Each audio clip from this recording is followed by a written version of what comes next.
Are you feeling lost? Look around. A lot of people are feeling lost right now. Hey kids, this is Ivan. How you doing?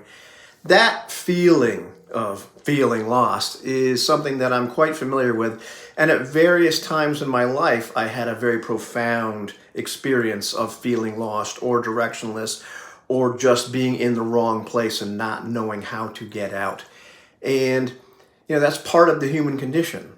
When you look around, a lot of people, when you talk to them, they feel a little lost. They're not quite sure what to do about it. And very often they just kind of try to ignore it as best they can. Maybe try to, go home and numb it with something or, do retail therapy or sit there in front of Netflix and all that stuff. But when you really confront them about their situation, about their lives, you just get them talking. You don't need to confront them. All of a sudden, a lot more of the truth starts to come out. Now, there are certainly areas in my life in which I felt incredibly lost, and I was doing that self-numbing and what have you, where I am doing fantastic now. And in terms of having a great relationship, I've got a great relationship with a significant other, so that's great. There are other areas in my life, though, where I continue to feel lost and not sure of what to do, or not 100% convinced of my ability to change direction. And I've been binge watching a whole bunch of videos on YouTube, many of which are very, very useful, talking about taking direction, taking control of your own life, doing something different, not just, following the masses.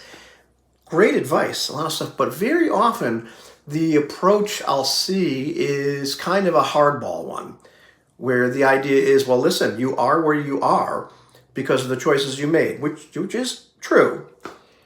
And this is empowering because then you can make choices to get out of that. Also true. Of course, there are other factors involved. However, not all people are the same. Not all people have the same psychological makeup. Not all people have the same history. And sometimes I believe that these approaches can be more harmful than useful unless they're paired with compassion. And compassion is a very essential part of the recipe of being a human being, of being a quality human being. Things like empathy, things like compassion. And for some people, they need a bit more of understanding and empathy, because these can be very hard messages to hear. For somebody that already feels guilty about a great deal of things and suffers with a low self-image, being told, well, you know what, it's your fault you are where you are, and if you don't do anything about it, you're going to stay there, and, tough luck. By itself, that's a bit harsh. And is it brutally honest? Yeah, but it's a bit too brutal, because very often the person just starts to, think to myself, well, you see, I know I'm no good. And they just confirmed that. So we have to be careful when we do that to each other and when we start talking about these things. Because at the end of the day, if you're lost in, let's say, a dead-end job or a job that you absolutely hate, it's not a secret that I don't like my job, and it's not a secret that I'm sick of working 9 to 5 and working for other people and doing things that I don't like, you're guilty of two things at that point. You're guilty of doing what you were told and of believing what you were taught. That's your guilt, because we have been programmed in the society. You do what you're told, here's what you're going to do, right from when you're a kid. And then you get those messages that you got from an early age, they continue to get reinforced every single day by all the people around you who are also told what to do, did what they were told, believe the same things that they were taught, and they reinforce that back onto you, and we sit around and bitch back and forth with each other about how this job sucks, and it's almost Friday. Very often I go to many different places during a work day, and I'll make some small talk because I'm supposed to. And it's like, hey, just to be a nice person, hey, how you doing? And very often it's like, well, it's Monday, or well, it's almost Friday. And all that kind of stuff comes up. And it's clear that a lot of the people that I run into are just not digging their jobs. You know what I mean? And they're not liking it. They're not liking where they are in life. And some of them, when you talk to them, they're feeling a little bit lost. Some of them just feel resentful, and they've decided, well, this is the way it is, and they're pissed off, and they're not going to do anything about it. And trust me, I've fallen into that trap, and it's not a good trap to be in. With that time, like when my second wife, I sound like Liz Taylor, don't I? My second wife, right before I cleaned up, but she got really mad at me. She goes, "You're just so bitter." And I didn't realize it, but I had become bitter at that point for a variety of reasons. But I'd become bitter about life. That's not a great place to sit. However, we have to, get beyond that sort of thing. A lot of people just feel lost and they don't know what to do. They're not necessarily bitter. They're just scared because they've been taught all these things, since we were kids. I'm sure I've mentioned this in more than one video, and I really want to make a video just talking about this. But I was in 6th grade. I'll never forget this day. I couldn't tell you what day of the week it was, but we were all marched into the cafeteria in my grade school, and we had people that I'm guessing were guidance counselors from the high school come in and talk to us about, going into junior high school, going into high school, after that, and the importance of the courses that we were going to take, and that many courses were collegiate courses. And it was very important for us to string up, and take a series of courses in order to, get into college, get into a good college. We had to make sure we took collegiate courses. So we were going to prepare for life so we could get a good job, so we could, have a good retirement and, make all this stuff. And we were 11 years old. Who the hell knows what they want to do when they're 11? Outside of I want to be a rock star. I did. Or I want to be a fireman, which I did not. Or an entomologist, which I did. Paleontologist, all that kind of stuff. We have these ideas, but we really don't know. And, people don't know what the heck they want to do for a long time. But we got this bejesus scared out of us. We got told, well, this is what you have to do. And you have to, if you make the wrong choices now, well, you're going to ruin your entire life. Crazy. And we continue to get that message, in junior high school and in high school, and kind of just sorted into different lanes. Well, here's what you're going to do, and here's what you're going to do. And now you get with this company, I was with the state for a long time. It's like, you have to work there for the rest of your life. Craziness.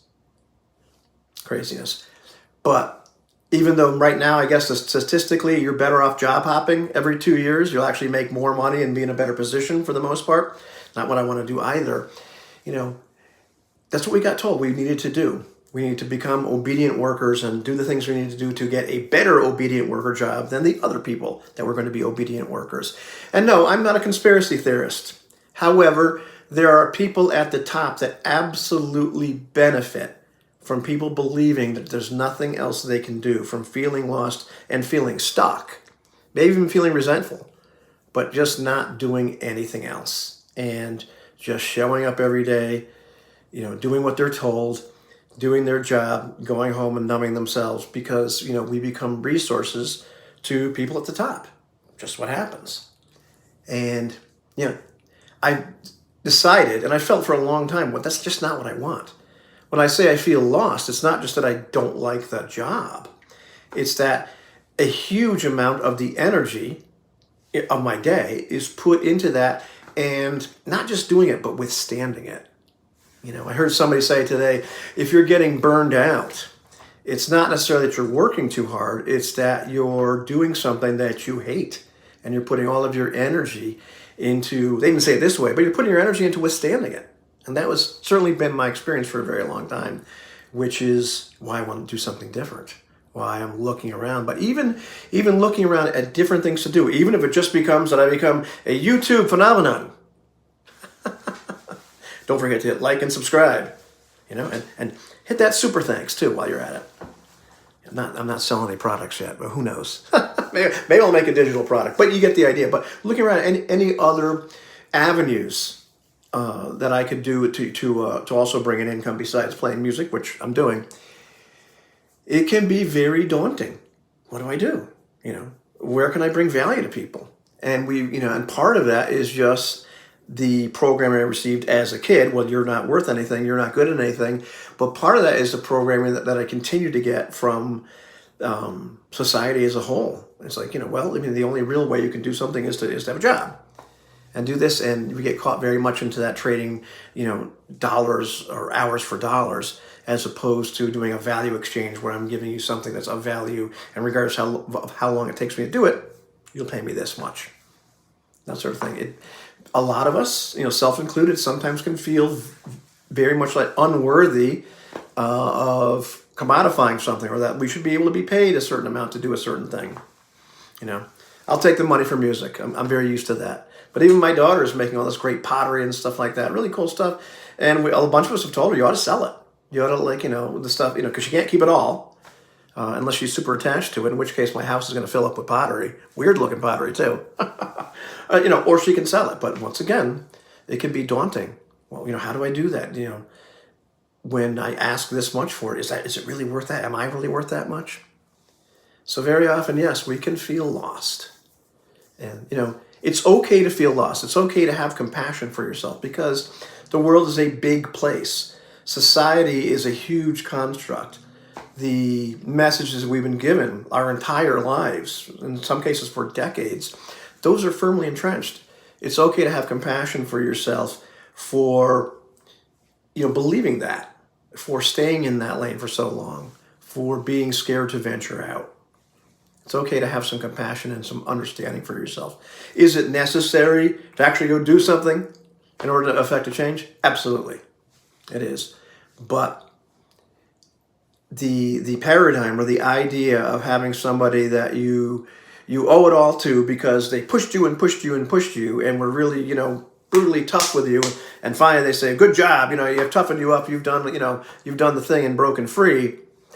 That may work for some people, but not for all of us. Some of us need a little bit more human understanding and encouragement and compassion as we go through the journey to do whatever it is we want to do in life that we're scared to do. You know what I mean, Jelly Bean? Hope that made sense. Does it make sense? I'd love to hear from you, to see what you think about that, what your experiences are. So please drop me a comment. Let me know, what you thought of that idea, if you can relate to that at all, if you think I'm completely crazy, and I'll probably put a video somewhere here that you should watch. Take it easy, kids.